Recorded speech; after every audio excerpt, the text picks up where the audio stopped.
تین وہ کون سے لوگ ہیں جن کی کوئی عبادت قبول نہیں ہوتی؟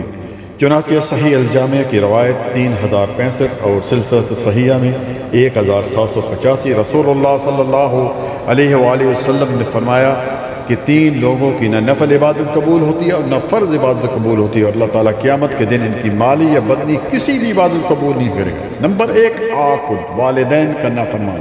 یاد رکھیے پیارے بھائیو، اس روئے زمین پر والدین ایک عظیم نعمت ہے۔ نمبر 2، منان، احسان جتلانے والا، کسی کی مدد کی پھر اس کو ہر وقت یاد کراتا رہتا ہے، یاد ہے نا میں نے تمہاری فلاں فلاں دن مدد کی تھی۔